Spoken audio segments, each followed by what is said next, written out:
Hello again. I am Suren. I would suggest that it is the right time now to continue from where we have left last time. It needs to be understood that the science of psychology can help, especially with information and psychological defense issues. We may consider it second-level schooling, and it's called psychotherapy. It certainly embodies the Western wisdom. When we intently listen we hear Freud in the Vedas. The truth of Atman is revealed when a qualified aspirant instructed by an illumined teacher practices the disciplines of self-control, meditation, and inwardness of mind. The truth of Atman. Who or what are you? The answer is the enlightenment sought through spiritual paths. Bewildering number of techniques and procedures have been used throughout the history. Atman, the true self, can be obscured by ignorance, misinterpretation of the sensory world, by conditioning of false assumptions which support the culture while imprisoning the man. The path of Freud also seeks the nature of the real self. It also talks of the demons, and they are the demons of ignorance and mainly fear, which guards the treasure of the real knowledge.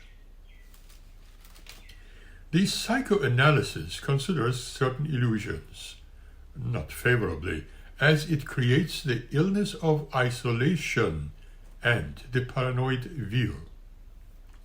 But psychotherapist knows that fear exists, same as Sufism. "I will have you hanged," said a cruel and ignorant Padishah, the king, the ruler, who had heard of Nasreddin Hoja.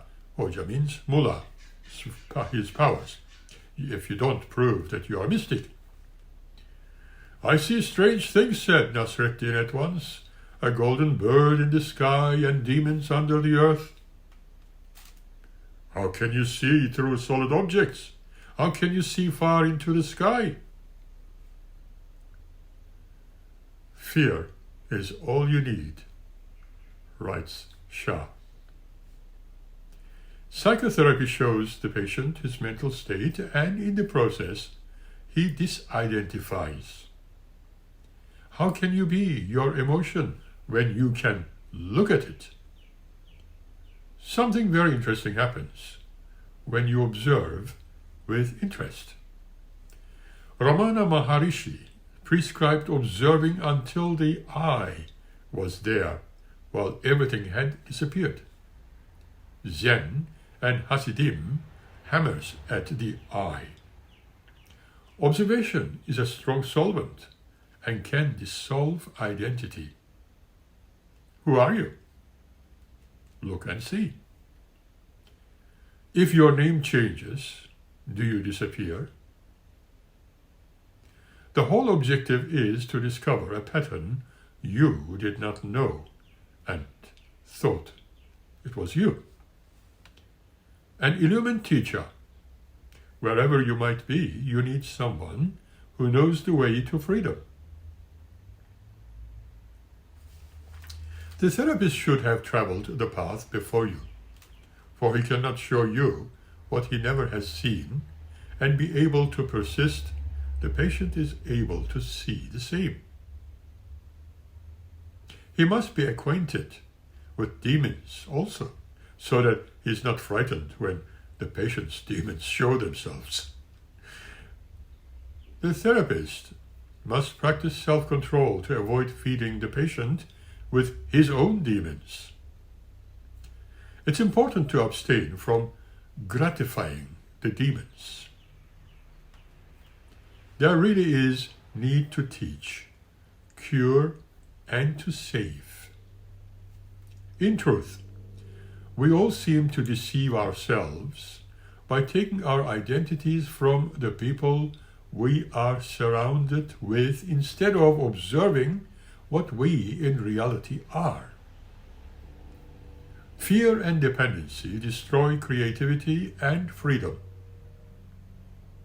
It really is time now to take steps which will make freedom our own. Where will your energy flow? And how when you are truly free? Your real existence is still waiting.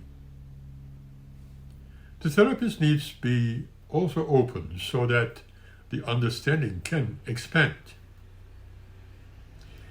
He needs to be able to see what the patient cannot see. Qualified aspirant? Well, what qualifies you? Spiritual guides say it's sincerity. Psychiatric texts say it's motivation. Sincerity? Wanting to know in order to be free. Motivation? The wish to know, stronger than fear.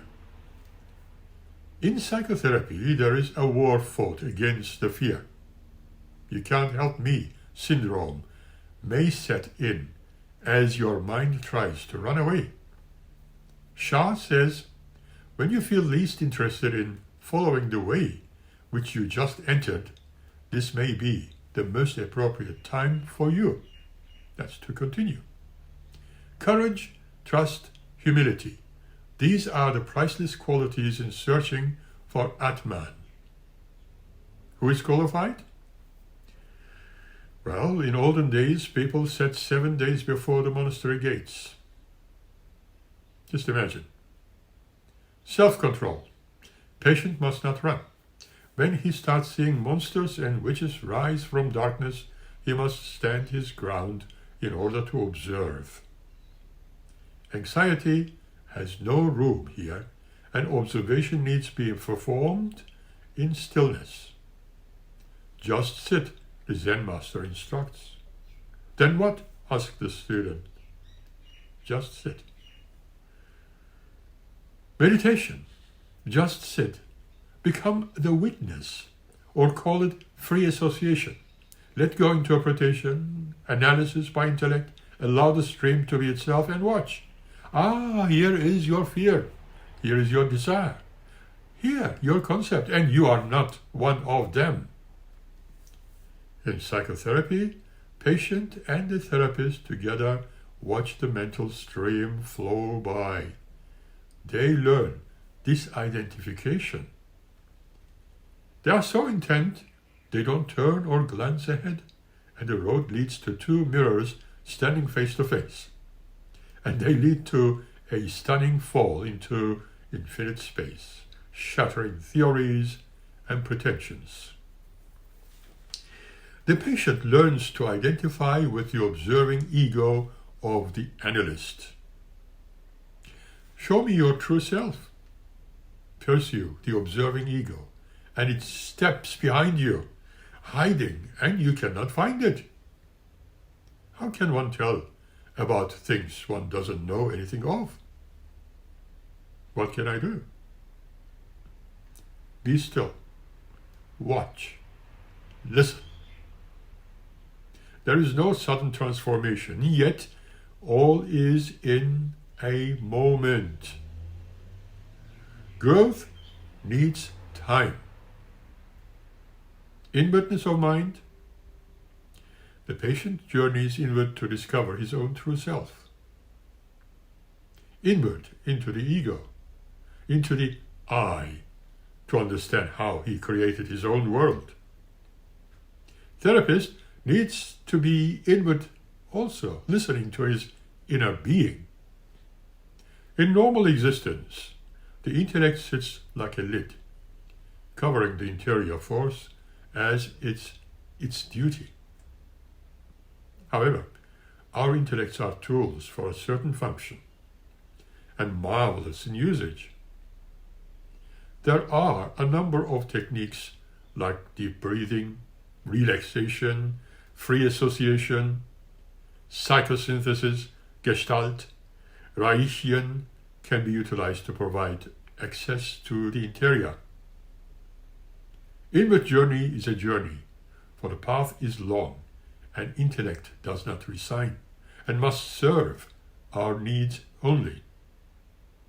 We need to travel inward to freedom, even inward until inward and outward are the same. Both psychotherapy and spiritual schools share similar principles. 1. The truth will set you free, so understand yourself. 2. Increase the scope of your awareness. Where it was, there shall ego be, as Freud points out. 3. Confront your demons. Learn thereby they are your own creations and are at your command. 4. Free yourself from attachments to the past, assumptions and conditioning, and from desire for the past, transference. 5. There is nothing to be afraid of. 6. You create your world, therefore there is hope and responsibility. 7. Flow with the flow, for you are alive and the organic is formed by interaction as well as by design. Remember, when the sufferer is the agent of his suffering, the doctor has a different role. One day, all body ills may fall under the same dynamic, and there will be no division in the healing arts. The therapist points to the self, the other, the world, bringing them into the light of awareness. He and the patient hunt the origins of those ideas, motives, forces feeding the illness that is the patient's creative work needing to be examined, so the path can be opened wide. There staggers a small child, fearful, loving, and bewildered. Psychotherapy can be the hand that leads that child into the sunlight. The psychotherapist is limited in what he sees and knows. He must trust reason and intellect to define the world. Ordinary reason cannot be trusted to carry you all the way. At some point, the patient must go alone. He needs to learn that dependency on a guru or a therapist cannot take you anywhere.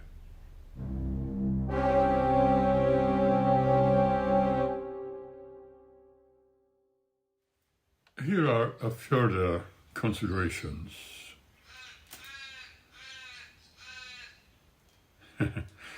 Can one unlearn the self? The strangest part of this strange world is yourself. There are many varieties of you from moment to moment, and only the very selective memory allows the illusion of continuous self to be maintained. Think about all those various conditions, sometimes remembering and sometimes 90% of you is memories. Sometimes you are emotional, ecstatic, or sad. Sometimes you fantasize. It doesn't matter. Through all these variations, you may assume that you are there. Consider also that you have many selves. Thought self, body self, the I am self, I want self, emotion self, right or left brain self, always changing selves. Each of them come and go. So, where in all this are you? Now imagine that you are engrossed in an action movie. Where are you now? Others see you there all the time, but where you are meant to be is invisible, same as when you were aged 0. On the top of it all, where once it had been all sensation, now thought and memory had become more real. I think, therefore I am. Are you sure? No. You are as you only can be in your thoughts. Your thinking tells you that you exist. The logic points to when the subject is invisible. All the objects you are surrounded with point at you, proving that you are an object also, and the linear perspective in our thoughts converges backwards to an empty space. So you fill it in and color it like dotted lines. Hey, you are a great artist. What of the emotions? They are the signals for response of body and the mind, programming the physiological circuits for the preset plan. Sadness slows us down. Depression is geared to conserve life. Anger mobilizes for defense against attack. Joy releases tension and halts stress responses and remotivates you for creative life. What about love?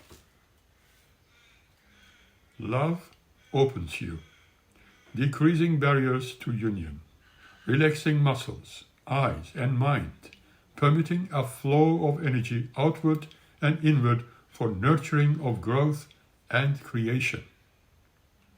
There are also many kinds of love with different functions. Fear tells you that you are there. When all else fails, fear will in panic sound an alarm at the approaching end of the object self. Very loyal in your defense, faithful and watchful, but very corrupt. Without you, an object, you are gone for it. So what is the cause for fear? However, love can short-circuit, turning your energy back to us, you, and passing beyond our mental skin. Yet, we are not them, because we are able to observe them. What about desire? I want, therefore I am. Possessing gives you life, and to the object self. I want, the energy of possession. I have, the locus of possession. I will, the energy of intention, put to work collecting. Possession creates suffering, and the pain hurts because it is mine. Behind pain, in a line stand all others, like vision, hearing, all the senses, in fact, a company of pseudo-selves. However, they are more obedient to you than everything else.